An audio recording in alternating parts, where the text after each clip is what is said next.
Hello, good morning എല്ലാവർക്കും. പിന്നെ ഈ ചാനലിലേക്ക് സ്വാഗതം. ഒരു കാര്യം പറയാനാണേ. എന്നോട് കുറേ പേര് വാട്സപ്പിലൂടെയും അല്ലാതെ പ്രൈവറ്റായിട്ടും അല്ലാതെ വിളിച്ചും ഒക്കെ എന്നോട് പറയുന്നുണ്ട്. കുറച്ച് ദിവസങ്ങളായിട്ട് പറയുന്ന കാര്യമാണ് ഒരു മാരേജ് ബ്യൂറോ തുടങ്ങുമെന്ന്. അതായത് പ്രൊഫഷണലായിട്ട് ചെയ്യുന്ന ആൾക്കാരൊക്കെ വളരെ ഭയങ്കര പൈസ മേടിച്ച് ചെയ്യുന്നു, അവരെ പറ്റിക്കുന്നു. അപ്പോൾ അതുകൊണ്ട് സിങ്കു ചെയ്താൽ വിജയിക്കും, സിങ്കു ചെയ്യാന്ന് പറഞ്ഞ നിർബന്ധം. ആദ്യമൊക്കെ കാരണം എനിക്ക് ഇപ്പം ഞാൻ ഒരു ചാനലിലൂടെ തുടങ്ങിയിട്ട് ഞാൻ ശരിക്കും ബിസിയാണ്. എനിക്ക് ഒറ്റയ്ക്ക് ഇത് മാനേജ് ചെയ്യാൻ പറ്റത്തില്ല. ഇത് ഞാനൊന്ന് ചിന്തിച്ച് നോക്കി ഇതെന്താ.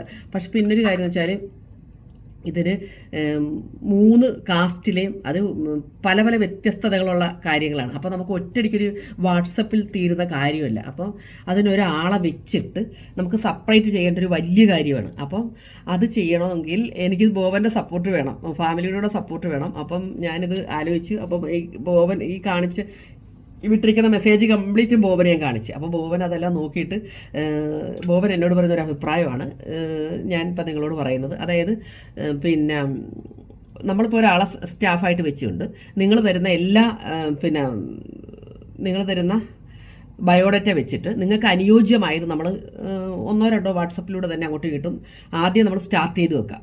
എന്നിട്ട് പക്ഷേ ഇത് സൗജന്യമായി എനിക്ക് ചെയ്യാൻ പറ്റില്ല. കാരണം ഒരാളെ സ്റ്റാഫിനെ വെച്ചിട്ടാണ് ഇത് ചെയ്തത്. എനിക്ക് ഇത്രയ്ക്കും ഇതൊന്നും ചെയ്യാനുള്ളൊരു വൈഭവം ഉണ്ടെന്ന് എനിക്ക് തോന്നുന്നില്ല. പക്ഷേ എൻ്റെ വരുന്ന എല്ലാം ഞാൻ ഇതിലേക്ക് കൈമാറിക്കൊണ്ട് ഒരുമിച്ചിരുന്ന് ഇത് ഞാൻ അവർക്ക് പറഞ്ഞുകൊണ്ട് ചെയ്യിപ്പിക്കാൻ എനിക്ക് കഴിവുണ്ട്. അല്ലാതെ എനിക്ക് കമ്പ്യൂട്ടർ നോളജൊന്നും എനിക്കില്ല. അപ്പോൾ ഒരാളെ എനിക്ക് വെച്ചേ പറ്റത്തുള്ളൂ. അപ്പോൾ ഞാനിത് ചെറിയ രീതി ചെയ്യാമെന്ന് ഓർത്തു. അപ്പം എൻ്റെ ഒരു ഇനി പറ എന്താ ചെയ്യേണ്ടത്. ഞങ്ങൾ ഉദ്ദേശിക്കുന്നത് എന്താണെന്ന് വെച്ചാൽ ഇപ്പോൾ പല രീതിയിലുള്ള അവരുടെ ഡീറ്റെയിൽസ് കിട്ടുമല്ലോ. അപ്പോൾ അത് കോറിലേറ്റ് ചെയ്ത് പറ്റിയ മാച്ച് ആരാണെന്ന് ഞങ്ങൾക്ക് തോന്നുന്ന രീതിയിലുള്ള മാച്ച് ചെയ്ത് നിങ്ങൾ രണ്ട് ഗ്രൂപ്പിനെ അറിയിക്കും.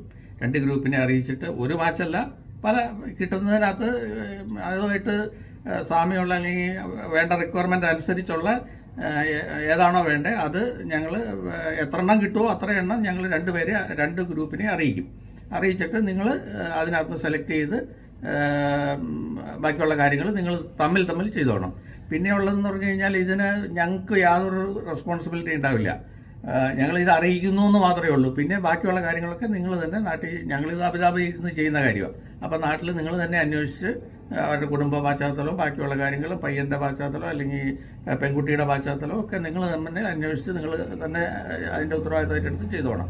ഞങ്ങൾ അങ്ങോട്ട് അറിയിക്കുക എന്നുള്ള ഒരു റെസ്പോൺസിബിലിറ്റി മാത്രമേ ഞങ്ങൾക്ക് എടുക്കാൻ പറ്റുള്ളൂ. പിന്നെ അത് ചെയ്യുന്നത് ഒരാൾക്ക് ചെയ്യാൻ പറ്റുന്ന ഒരു കാര്യമല്ലത്. അതിന് ഡെഡിക്കേറ്റഡ് ആയിട്ടിരുന്ന് പ്രത്യേകമായിട്ടൊരു മൊബൈലൊക്കെ എടുത്ത് പ്രത്യേക മൊബൈൽ നമ്പറൊക്കെ എടുത്ത് ആണ് ചെയ്യാൻ ഉദ്ദേശിക്കുന്നത്. അപ്പോൾ അത് നിങ്ങൾ ഡീറ്റെയിൽസ് അയച്ചു തന്നാൽ ഞങ്ങളത് കോറിലേറ്റ് ചെയ്തിട്ട് ഇവിടെ ഇരുന്ന്, പക്ഷേ അതിൻ്റെ ഒരു നേതൃത്വം ഓഫ് കോഴ്സ് സിംഗിളിനുണ്ടാവും. അതല്ലാതെ ഒറ്റയ്ക്ക് പറയുന്ന സ്റ്റാഫിനെ കംപ്ലീറ്റ് ആയിട്ട് ഏൽപ്പിക്കുകയല്ല ചെയ്യുക. അതിന് നേതൃത്വം കൊടുക്കും. പക്ഷേ ചെയ്യുന്ന ഒരു ജോലി എന്ന് പറയുന്നത് അതിൻ്റെ ഒരു സിവിയിൽ അതായത് നിങ്ങൾ അയക്കുന്ന ബയോഡാറ്റ എൻ്റെ അണ്ടറിലൂടെ പോകത്തുള്ളൂ. ഞാനത് നോക്കി എനിക്ക് ഒരു എക്സ്പീരിയൻസ് ഉണ്ടല്ലോ, അത് വെച്ച് അതായത് ഒരു 2 പേരെ തമ്മിൽ ആർക്കായിരിക്കും അനുയോജ്യരെന്ന് നോക്കുന്ന ഒരു പരിപാടി ഉണ്ടല്ലോ, അത് ഞാൻ നോക്കും, എല്ലാവരുടെയും നോക്കും. പിന്നൊരു കാര്യം, വിവാഹബന്ധത്തിൽ എനിക്ക് നിങ്ങളോട് തുടങ്ങുന്നതിന് പറയാനുള്ള കള്ളത്തരം ഒന്നും പറയരുത്. സത്യം പറയാത്ത ബന്ധമൊന്നും നിലനിൽക്കത്തില്ല. അപ്പോൾ സത്യമേ പറയുള്ളൂ. നമുക്കില്ലാത്ത സ്വത്തുണ്ടെന്ന്, ഇല്ലാത്ത ഡിഗ്രി ഉണ്ടെന്ന്, ഇല്ലാത്ത ഒന്നും നമ്മൾ വെക്കരുത്. നാച്ചുറലായിട്ട് നമുക്ക് ആയുഷ്കാലം ഒരു ജീവിതം നമുക്കൊരു പങ്കാളിയുടെ ഒപ്പം ജീവിക്കാൻ നമ്മൾ പരസ്പരം കള്ളത്തരം പറയലും. അപ്പോൾ കള്ളത്തരം പറഞ്ഞാൽ നമ്മൾ പൊട്ടും. അതുകൊണ്ട് അങ്ങനെയുള്ള കാര്യങ്ങൾ സ്ട്രെയിറ്റ് ആയിട്ടുള്ള നിങ്ങൾ സത്യസന്ധതയുള്ള കാര്യങ്ങൾക്കാണെങ്കിൽ ഞങ്ങൾ സപ്പോർട്ട് ചെയ്യും. പിന്നെ ഒരു കാര്യം, ചെറിയൊരു ഫീസ് അതിന് ഈടാക്കും. കാരണം എനിക്ക് ഈ വെക്കുന്ന സ്റ്റാഫിന് സാലറി കൊടുക്കണമല്ലോ, അതുകൊണ്ട്. അപ്പം അത് പറയാൻ ഞങ്ങൾ ഇതുവരെ അങ്ങനെ ഒരു പൈസ മേടിച്ചിട്ട് ഒരു കാര്യം ഇന്നേ വരെ ചെയ്തില്ല. പക്ഷേ ഇത് ഒരു സ്റ്റാഫിനെ വെക്കാതെ ചെയ്യാൻ പറ്റത്തില്ല. കാരണം ഈ വരുന്ന സിവിയിലുള്ള റിക്വയർമെൻ്റ് എന്താണ് അല്ലെങ്കിൽ അവർക്ക് വേണ്ടത് എന്താണ് അതെല്ലാം പ്രത്യേകമായിട്ട് ഉണ്ടാക്കി അതിന് പറ്റിയൊരു മാച്ചിനെ കണ്ടുപിടിച്ച് വേണമല്ലോ ഇത് ചെയ്യാനായിട്ട്, അല്ലെങ്കിൽ മാച്ചുകളെ കണ്ടുപിടിച്ച് വേണം നിങ്ങളെ അറിയിക്കാനായിട്ട്. അപ്പോൾ അതിൻ്റേതായ ബുദ്ധിമുട്ടുണ്ട്. അങ്ങനെ ചെയ്യുമ്പോൾ സമയം എടുക്കണം. പിന്നെ സമയം നമ്പർ സേവ് ചെയ്യണം, നിങ്ങളുടെ അഡ്രസ്സ് എടുത്ത് വെക്കണം, അവരുടെ അഡ്രസ്സ് എടുത്ത് വെക്കണം. ഇതൊക്കെ കറക്റ്റ് ഭയങ്കര ഒരാളുടെ കല്ലല്ലോ, ഒരാളുടെ രണ്ടാളുടെ അല്ലേ, ആയിരക്കണക്കിന് വന്നുകൊണ്ടിരിക്കും. അപ്പോൾ നമ്മൾ അതനുസരിച്ച് ഇപ്പോഴാണ് കല്യാണം പെൺകുട്ടികളെ കിട്ടുന്നില്ല, ആൺകുട്ടികളെയും നല്ല ജോലിയുള്ളവരെ എല്ലാവരും അങ്ങോട്ടും ഇങ്ങോട്ടും ഭയങ്കര പെൺകുട്ടികളെ കിട്ടുന്നേ ഇല്ല. അപ്പോൾ അതുകൊണ്ടായിരിക്കും ഒരു പക്ഷേ നല്ല വിശ്വാസമുള്ളത്, നല്ല റെഡിയാക്കി തരാം, സിംഗമ്മയുടെ കസ്റ്റഡിയിലുണ്ടല്ലോ എന്നൊക്കെ പറഞ്ഞ് ഒത്തിരി പേര് പറയുകയാണോ. ശരി, എൻ്റെ അടുത്ത് ഒത്തിരി പേര് കല്യാണാലോചന പറയുന്നത്, ഞാൻ അതിൽ ഇടപെടാഞ്ഞിട്ടായിരുന്നു. ഇപ്പം ഞാനന്ന് ഓർത്ത് ഒരാൾക്കൊരു ജോലിയും കൊടുക്കാം, ചെറുതായിട്ട് ഞാൻ എൻ്റെ കറക്റ്റായിട്ട് എൻ്റെ ഒരു നിരീക്ഷണത്തിൽ വെച്ച കാര്യം കൈകാര്യം ചെയ്തോളൂ. പക്ഷേ നമ്മളോട് പറയുന്നത് ജെനുവിനായിട്ടുള്ള കാര്യമാണെന്ന് നമ്മൾ നാട്ടിലിരിക്കും നമുക്ക് ഒരിക്കലും അറിയാൻ പറ്റത്തില്ല. നിങ്ങൾ അതേക്കുറിച്ച് അന്വേഷിച്ചോണം. അതിൽ ഞങ്ങൾക്കൊരു യാതൊരുവിധ ഉറപ്പും തരാൻ പറ്റത്തില്ല. പിന്നെ ബന്ധങ്ങൾ അങ്ങോട്ടും ഇങ്ങോട്ടും ഞങ്ങൾക്ക് അനുയോജ്യമായത് കറക്റ്റ് ചെയ്ത് തരാൻ പറ്റും. അന്വേഷിക്കേണ്ടത് നിങ്ങളുടെ ഉത്തരവാദിത്വമാണ്. പിന്നെ ഇതിനകത്തൊന്നും എനിക്ക് ഫ്രീ ആയിട്ട് ഇത് ചെയ്യാൻ പറ്റത്തില്ല. അതിനപ്പം നമുക്ക് സ്റ്റാഫ് ചെറിയൊരു ഫീസ് മതി, അല്ലാതെ വലിയ ഫീസ്. ഒരു മാരേജ് ബ്യൂറോ മേടിക്കുന്ന പോലെയുള്ള വലിയ ഫീസ് വൻ പ്രൊഫഷണൽ ടീം മേടിക്കുന്ന കണക്ക് 3 മാസത്തേക്ക് 5000 രൂപ അങ്ങനെയൊന്നും മേടിക്കത്തില്ല. നിങ്ങളൊരു ചെറിയ ഫീസാണ് നമ്മൾ ഈടാക്കുന്നത്. അത് ഒരു വർഷം നിലനിൽക്കുന്ന രീതിയിൽ നമ്മൾ കൈകാര്യം ചെയ്യത്തുള്ളൂ. അങ്ങനെ പൈസ മേടിച്ചിട്ട് അങ്ങനെ അവോയ്ഡ് ചെയ്ത് കളയുക അങ്ങനൊന്നും ചെയ്യത്തില്ല കേട്ടോ.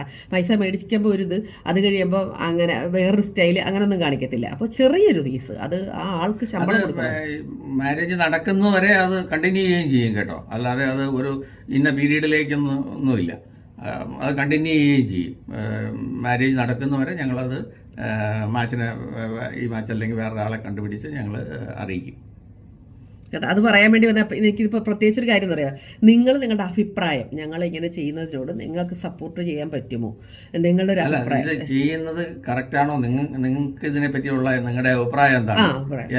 അത് ഞങ്ങൾ എന്തൊക്കെ കമന്റിലൂടെ അറിയാം. ഞങ്ങൾ ചെയ്യുന്നത് ശരി, എന്തൊക്കെ ഞങ്ങൾ ശ്രദ്ധിക്കണം, നിങ്ങൾക്ക് അറിവുള്ളവർ കുറച്ച് കാര്യങ്ങൾ ഇന്നതൊക്കെ നിങ്ങൾ ഇതിനകത്ത് ഉൾപ്പെടുത്തണം, ഇന്നതുപോലെയൊക്കെ ചെയ്യണം എന്ന ഒരു അഭിപ്രായം ഞങ്ങളിൽ നിന്ന് ആരായുകയാണ്. ഞങ്ങൾ എന്തൊക്കെയാണ് ഞങ്ങൾക്ക് നിങ്ങളുടെ അറിവുകൾ പറഞ്ഞു തരിക. ഞങ്ങളത് മുന്നോട്ട് പോകാൻ എന്തൊക്കെ ഞങ്ങൾ മുൻകൂട്ടി പ്ലാൻ ചെയ്ത് ഇതിനകത്ത് ആഡ് ചെയ്യണം, അതൊക്കെ നിങ്ങൾ ഞങ്ങൾക്ക് പറഞ്ഞതായ. അപ്പോൾ ഞങ്ങൾ അതനുസരിച്ച് കറക്റ്റായിട്ട് നല്ലൊരു സംരംഭം തുടങ്ങാം. എല്ലാവരുടെയും അനുഗ്രഹത്തോടെ സഹകരണത്തോടെ ദൈവം അനുഗ്രഹിക്കട്ടെ. എല്ലാവർക്കും നല്ലൊരു മാച്ചിനെ തരാൻ എനിക്ക് സാധ്യമാകട്ടെ. ഒരുപാട് പേര് എനിക്ക് തോന്നുന്നു ഒരു 35 വയസ്സിന് 45, 50 വയസ്സിനൊക്കെ ഇടയിലുള്ളവർ ഒരുപാട് സ്ത്രീകൾ എന്നെ വിളിച്ച് പറയാറുണ്ട്, കല്യാണക്കാലത്ത് സിംഗുമ തുടങ്ങുന്നു പറഞ്ഞു.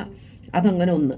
പിന്നെ ഒരുപാട് 45-നും 60-നും ഇടയ്ക്കുള്ള പുരുഷന്മാർ ഒത്തിരി പേര്, നല്ല ആൾക്കാരും ഉണ്ട്.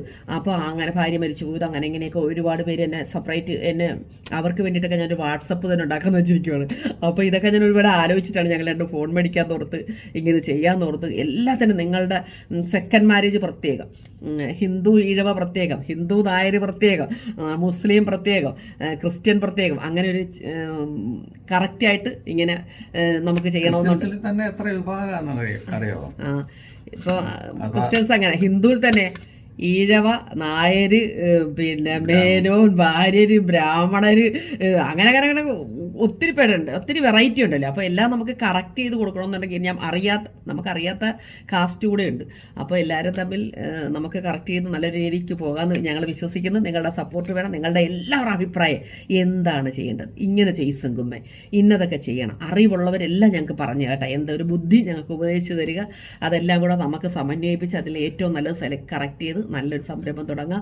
നിങ്ങളിലേക്ക് നല്ല കാര്യങ്ങൾ എനിക്ക് എത്തിക്കാൻ കഴിയുമെന്ന് എനിക്ക് തോന്നുന്നു. എൻ്റെ ഓരോ നിങ്ങൾ എന്ത് ഒരു ആലോചനയായിട്ട് എനിക്ക് അയച്ചു തന്നാലും അതെല്ലാം എൻ്റെ കൈകളിലൂടെ തന്നെ പോകത്തുള്ളൂ. എൻ്റെ മേൽനോട്ടത്തിൽ തന്നെ അതെല്ലാം ഞാൻ ചെയ്തോളൂ. സത്യം എല്ലാവരെയും സപ്പോർട്ട് പ്രതീക്ഷിക്കുന്നു. അപ്പോൾ ഓക്കെ, ഞങ്ങൾ പുതിയ നമ്പർ എടുത്ത് എല്ലാ കാര്യങ്ങളും ഇതിനകത്ത് ഇട്ട് തരാം. നിങ്ങളുടെ അഭിപ്രായം ഇപ്പം തന്നെ നിങ്ങൾ എല്ലാവരും അഭിപ്രായം പറയണം കേട്ടോ. ഓക്കെ, എല്ലാവരുടെയും സപ്പോർട്ട് ദൈവം അനുഗ്രഹിക്കട്ടെ.